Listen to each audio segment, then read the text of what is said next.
عليكم ورحمة الله وبركاته. أهلا بكم بريب 1، وهنحل مع بعض الهومورك الأسبوع التاسع. أول سؤال بيقول لي create food chains and food web from the following organisms. عايزك تعمل food chain من الأورجانيزم اللي قدامك. احنا عارفين إن أي food chain لازم تبتدي ببروديوسرز. مين هم البروديوسرز؟ اللي هم الأوتوتروفز اللي make their own food by themselves، زي الجراس، أو عندنا الويت ده نبات القمح، أو سي مثلا ممكن ندور كده مع بعض الألجي. طيب هل ممكن حد تاني يبتدي معايا كبلانت؟ طبعا عندك مين؟ الكاروت. يبقى أنا كده ممكن أعمل فور فود تشينز. طب تيجي نألف مع بعض واحدة.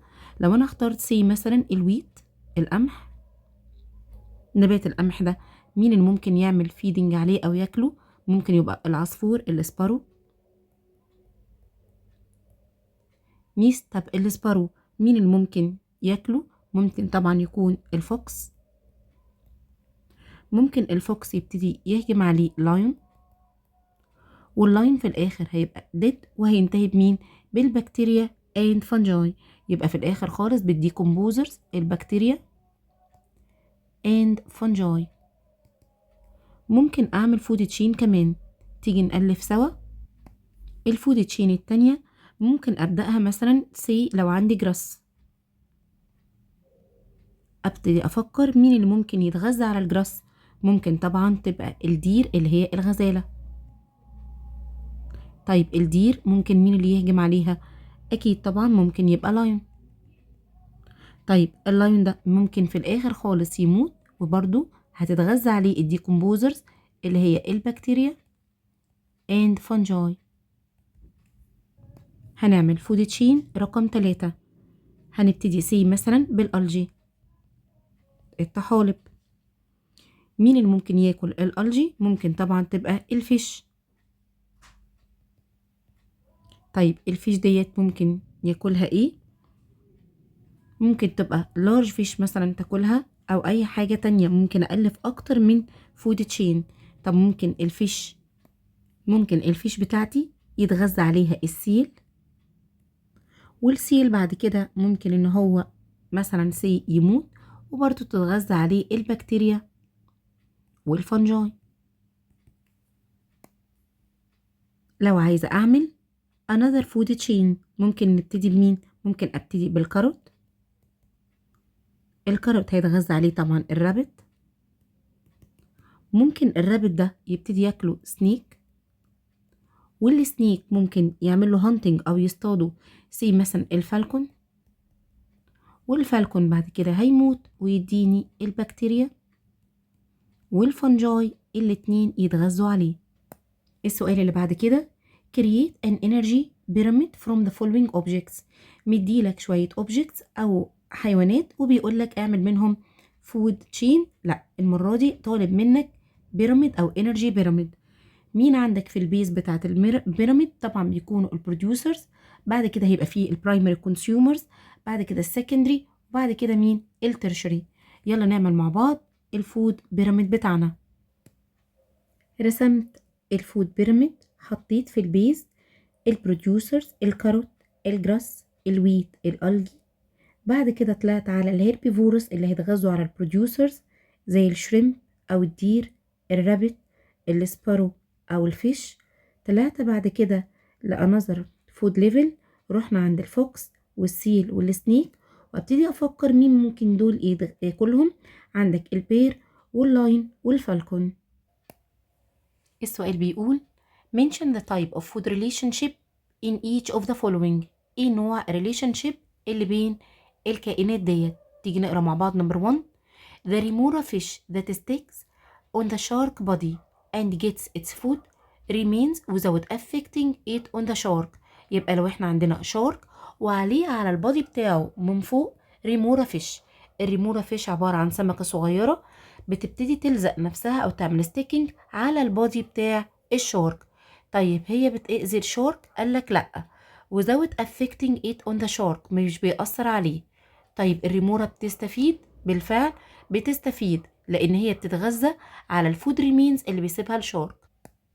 ابتدي افكر مين الريليشن شيب اللي كان فيها. one of the living organism benefits from the other while the another individual neither benefits مش بينتفع nor harmed. طبعا كانت العلاقة ديت عبارة عن الكومنساليزم، يبقى هكتب commensalism.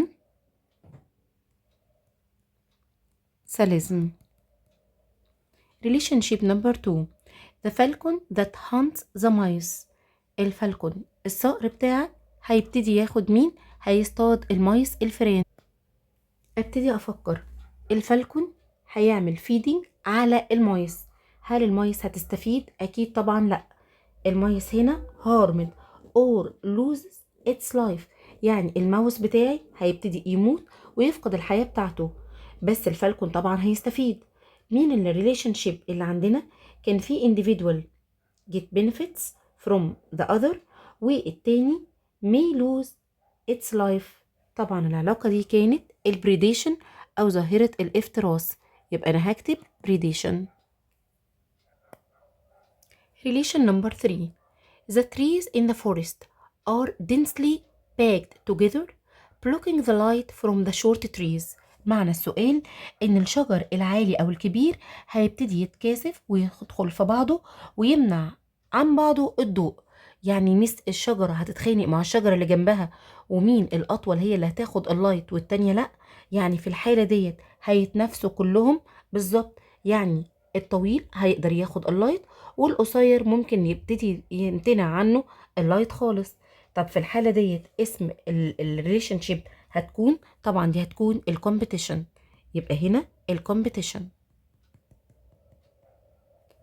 نمبر 4 spiders hunt the insect. عندك مجموعة من العناكب hunt هتصطاد الانسكتس. ابتدي افكر، هل السبايدرز بنفيت؟ اكيد هي هتاخد فود. طيب الانسكت هتاخد بنفيتس هتستفيد ولا هارم هتتضر؟ اكيد طبعا هتتضر، وفي الحالة ديت ممكن كمان may lose their life، يعني هيفقدوا الحياة بتاعتهم. بالظبط كده زي مين؟ زي الفالكون والمايس، يبقى نفس الريليشن هتكون بريديشن. ايه الريليشن اللي بعد كده؟ algae live inside the coral tissue and carry out photosynthesis process which provide the food for coral while coral get the oxygen and nutrients. عندك علاقة بين الألجي أو الطحالب، تمام، ودي بتعمل photosynthesis process، لكن الكورال هيديها مين؟ هيديها زي ما قلنا مع بعض، هيبتدي يديها الأكل أو يوفر لها كمان مين؟ الأكسجين. ميس يعني الاتنين هيبتدوا get benefits بالظبط، واحد هيديله حاجة والتاني هيديله حاجة.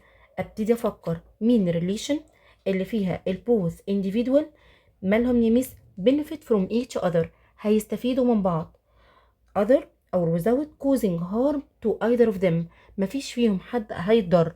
العلاقة ديت هتكون الميوشواليزم. آخر علاقة عندنا lions and hyenas compete for gazelles or zebras. يعني عندنا الأسود اللاينز والضباع الهاينز كلهم عمالين يتخانقوا على الديرز اللي هم الغزلان أو الزبرز الحمار الوحشي. ميس هو قدامهم زبرة أو ديرز كتير، طب ميس هما بيعملوا كومبيت يعني بيعملوا كومبيتيشن، تمام، أو بيتنافسوا عليهم. في الحالة دي من اسمها يبقى أكيد هتبقى الكومبيتيشن.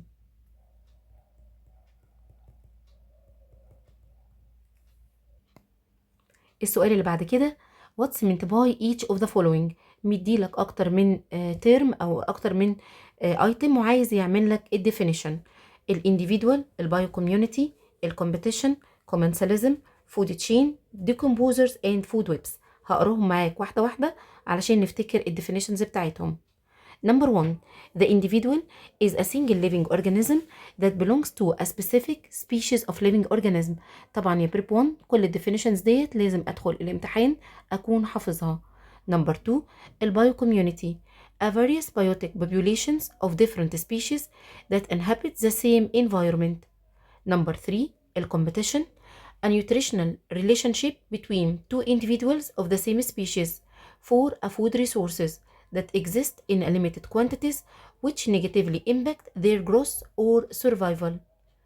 4 الكومنساليزم nutritional in relationship between two individuals. One of them benefits طبعا ده commensal and the other neither benefits nor harmed الhost. The food chain is the path of energy transfer in the food as it moves from one living organism to another within the ecosystem. Number 6. Decomposers. They are living organisms that obtain their food from the decomposition of dead bodies. أما الفود web interconnection and overlapping of multiple food chain together. أشوفكم على خير في فيديو جديد.